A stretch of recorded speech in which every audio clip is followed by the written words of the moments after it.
वक्फ संशोधन बिल 2025 को लेकर सियासी गलियारों में जमकर चर्चा हो रही है। विपक्ष इसका लगातार विरोध कर रहा है। वहीं इसी बीच वक्फ एक्ट में बदलाव के खिलाफ आज सुप्रीम कोर्ट में पहली याचिका दाखिल हुई।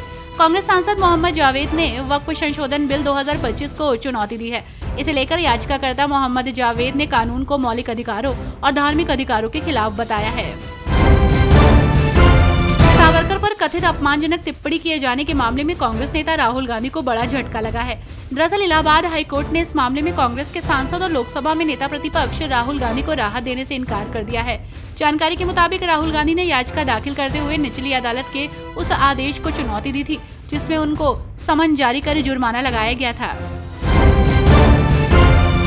केंद्र सरकार ने हिमाचल प्रदेश के लिए 267 करोड़ रुपए की परियोजनाओं को मंजूरी दी है। इसमें राष्ट्रीय राजमार्गों के साथ साथ अन्य सड़क परियोजनाएं भी शामिल हैं। लोक निर्माण मंत्री विक्रमादित्य सिंह ने इस घोषणा के लिए केंद्रीय सड़क परिवहन राजमार्ग मंत्री नितिन गडकरी को धन्यवाद दिया।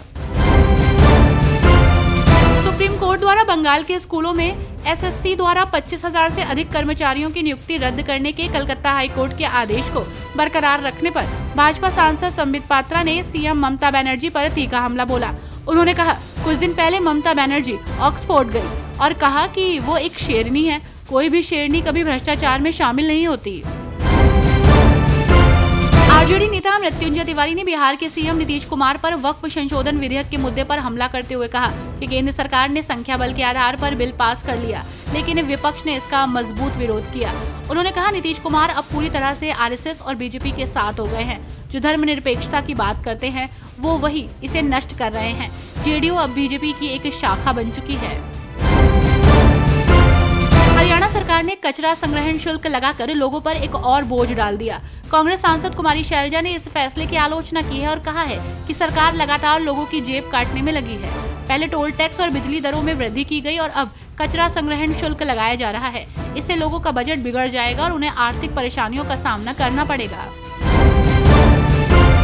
राजधानी दिल्ली में भाजपा की सरकार बनने के बाद रेखा सरकार एक्टिव मोड में नजर आ रही है। वहीं इस बीच दिल्ली के पीडब्ल्यूडी मंत्री प्रवेश वर्मा ने बड़ा ऐलान किया है।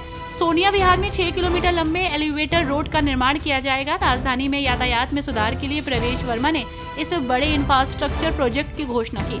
नानकसर गुरुद्वारे से शनि मंदिर तक इसकी लंबाई 6 किलोमीटर होगी। शिवसेना नेता संजय निरुपम ने आरोप लगाया कि उद्धव ठाकरे ने अपनी पार्टी के सांसदों को वक्फ बिल के खिलाफ वोट देने के लिए मजबूर किया। ठाकरे ने बिल के खिलाफ बीजेपी पर आरोप लगाए, जबकि बीजेपी नेता चंद्रशेखर बावनकुले ने ठाकरे की आलोचना करते हुए कहा कि उन्होंने बाला साहब ठाकरे की विचारधारा छोड़ दी।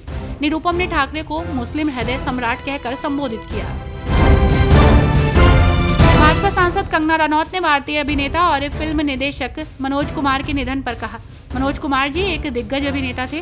उन्हें भारत कुमार के नाम से जाना जाता था। वे एक ऐसे कलाकार थे जिन्होंने हर भारतीय में देशभक्ति की भावना जगाई। उनके निधन से फिल्म इंडस्ट्री शोकमय है और हम भी अपनी संवेदना व्यक्त करते हैं। जम्मू कश्मीर में उपराज्यपाल मनोज सिन्हा ने 48 अधिकारियों के तबादले के फैसले से सत्तारूढ़ नेशनल कॉन्फ्रेंस एनसी और उनके गठबंधन सहयोगियों में बेचैनी देखने को मिल रही है। ऐसे मुख्यमंत्री उमर अब्दुल्ला की अध्यक्षता में और नेशनल कॉन्फ्रेंस के अध्यक्ष फारूक अब्दुल्ला की उपस्थिति में गुप्कार में उप मुख्यमंत्री सुरेंद्र चौधरी के आवास पर विधायकों की बैठक शुरू हुई। कैबिनेट मंत्री एनसी के सभी विधायक और मुख्य सचेतक निजामुद्दीन भट्ट के नेतृत्व में 3 कांग्रेस विधायक बैठक में भाग ले रहे हैं।